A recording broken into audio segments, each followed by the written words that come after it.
Today's video is brought to you by Squarespace. I've done a lot of King of the Hill videos now, and there's one character analysis that's been requested endlessly since I started.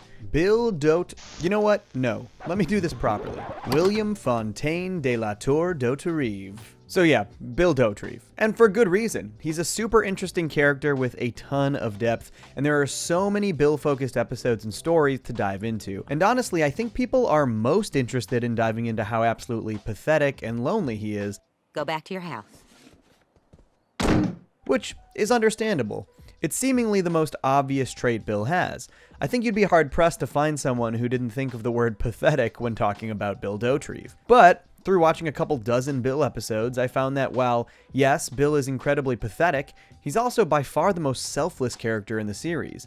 And honestly, the patheticness and selflessness do go hand in hand sometimes. But I think it's definitely worth highlighting this lesser perceived side of Bill. So join me as we explore how Bill might be the kindest character in King of the Hill. But before we get started, let's talk about today's sponsor, Squarespace. Squarespace is the all-in-one platform to build your online presence, run your business, or make a personal website. It's seriously so user-friendly. I threw this cool page together pretty quickly, it was easy to use, and there are so many different customization options. My website looks professional and matches the aesthetic of my brand and YouTube channel, highlighting some of my favorite video essays I've worked on, as well as some of the recent productions I've worked on professionally, complete with links to my work and contact info. I seriously can't express how easy Squarespace is to use, so head over to squarespace.com for a free trial, and when you're ready to push the website public, use my link squarespace.com/Johnny2Cellos to save 10% off your first purchase of a website or domain. So much of Bill's unhappiness stems from his love life. His ex-wife Lenore left him on Christmas 7 years before the events of the show,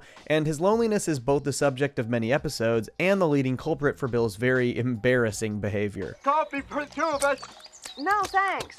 No, if you're worried the caffeine will make you need to move your bowels, I live right across the street. So yeah, it's obvious why the most common reaction to Bill is cringe. He's pathetic on a fundamental level, and especially early on, the Bill-focused stories took this route. Season 2's Leanne's saga is one of the first where Bill is a major player. When Luann's mother Leanne is released from prison, she starts shacking up with Bill, which goes kinda well at first, but eventually, being so damn lonely, Bill spends all of his money keeping Leanne happy, which prevents him from being able to afford his toe fungus medication. Oh, God, what is that? Yeah, what?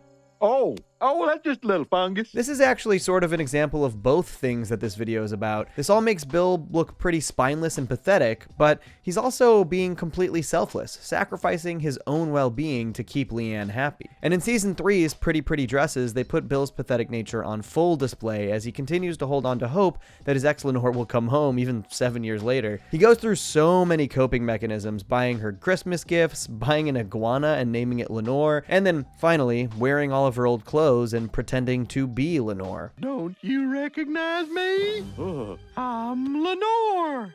What is going on? Again, pretty obvious why Bill is seen as pathetic. Sometimes they really lay it on thick. But when the show starts to dive deeper into Bill's past and his more genuine tendencies, he actually has a pretty deep history of selflessness. The dude actually didn't graduate high school so that he could enlist in Vietnam, and I think it's safe to say that Bill was doing what he felt was the right thing to do in that situation. He put the well-being of others above his own. In 403, Bills Are Made to Be Broken, a high school football player is going to break Bill's long-standing single-season rushing touchdown record. Rather than being petty or angry about it, Bill is actually genuinely excited for Ricky, even after Ricky gets injured and they coordinate a stunt to give him the record unearned. Even after that, Bill is happy for him. Bill, there's being a good sport, and then there's just plain being cheated. Though ultimately Bill was convinced by Hank to rejoin the football team to regain his old record, even in his old age, thanks to the fact that he never graduated. This episode almost paints Bill's selfless nature as a negative, like he doesn't do enough for himself, and it's illustrated pretty well here in this sequence, when Bill could have done the selfless thing and tossed the ball to his teammate, but he chooses to push forward himself.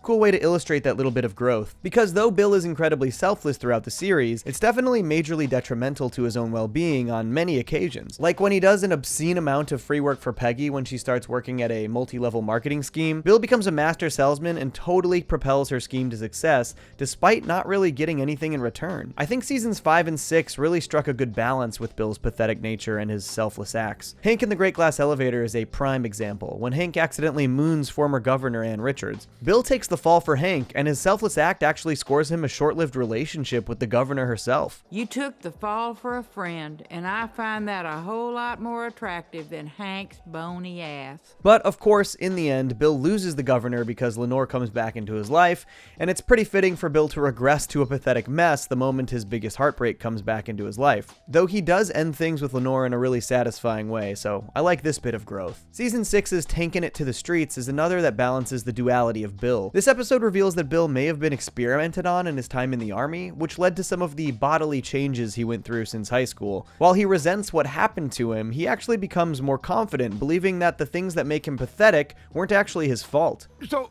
it's not my fault that I'm fat, bald, and lazy? Or that your breath always stinks like rotting garbage. Until, of course, he learns that Dale was misinformed and that he only took a placebo while in the army. It means everything is my fault. The fat, the fur, and all those other things I didn't even know were wrong with me. But in the end, we see just how selfless Bill can be. He literally puts his own life on the line to protect his friends on this army firing range. In fact, they fully think that Bill died, and Hank even cries. I'm gonna miss him. Seriously, can you think of any other times in the series where Hank actually cried? I remember him crying when his truck started to break down, but I think that's it. I can't think of any other times. Bill really means a lot to Hank, and he's a really good friend. And this isn't the only time Bill was a great friend. In Season 10's Bill's House, he single-handedly nurses the entire Hill residents back to health when they all get sick. He literally pushes aside everything else just to take care of them. When Hank collapses in his driveway, Dale and Boomhauer just laugh, but Bill carries him inside himself. Bill really cares about the Hills. Heck, he even passed down his family barbecue recipe to Bobby to help support his own dreams and desires to cook. But in the entire King of the Hill series, I don't think any episode showcases Bill's selfless friendship better than Season 6's Dang Ol' Love. This is one that really highlights his desperation initially. He falls in love with a jogger who runs by his house in the morning without even ever talking to her. Peggy, can I borrow a coffee cup? I need a second mug because I got a lady friend now. Oh, sweet, sweet Bill. So when Boomhauer starts hooking up with this woman, you'd think the episode would continue down the Bill road, but it actually takes a Boomhauer detour. It subverts our expectations and ends up being a story about Boomhauer's heart getting broken. But the friend that he is, Bill gives Boomhauer the pep talk of a lifetime. And it's both incredibly emotional and pretty revealing. Look at me, Boomhauer. I'm fat, and I'm old, and every day I'm just gonna wake up fatter and older. I always found this really interesting. This whole speech basically showcases that Bill is acutely aware of how sad and pathetic he is. He isn't oblivious to his own shortcomings. He really truly gets it. But he also never gives up. He never stops fighting, and he never stops believing that he can find happiness. And he uses this fact to hype up Boomhauer and let him know just how possible it is to overcome heartbreak. I'm out there digging holes, falling into them, climbing out, trying again. This is probably my favorite Bill Dauterive scene in all of King of the Hill. It's so genuine and comes straight from his own experience with heartbreak, and it showcases his willingness to explore the depths of his own pain in order to help his friends. It highlights everything that makes up Bill's character in a positive way, and you really love to see that. I think in the end, Bill's selfless nature actually stems from somewhere specific. It's his desire to be needed. When Lenore left him, he felt completely abandoned, like the person he cared most about in the world did not need or want him anymore. And the thing that so many of these instances of Bill's selflessness have in common is that Bill relishes in the feeling of being needed. When he spent all of his money on Leanne, when he helped nurse the Hills back to health, when Boomhauer was a sobbing mess and couldn't drag himself out of bed, Bill came along and he gave up his time and his own well-being to put others before him. I guess you could see this as kind of a sad reason to be selfless, but it also makes Bill happy. I have a hard time hating on a guy who gets happiness out of helping people. So here's to William Fontaine de la Tour Dauterive, the most selfless guy in Arlen, Texas. Hey folks, thanks for tuning in to another King of the Hill character analysis. Make sure to comment below with what character or subject you want to see next for one of these videos. Hey, also, if you didn't know, I have a podcast called Cartoons That Curse, where my friend Toonerific Tariq and I talk about our favorite adult animated series, one season at a time, and we'll definitely cover King of the Hill at some point. So check it out if that interests you, and as always, stay tuned for more. Peace. Johnny! Cellos.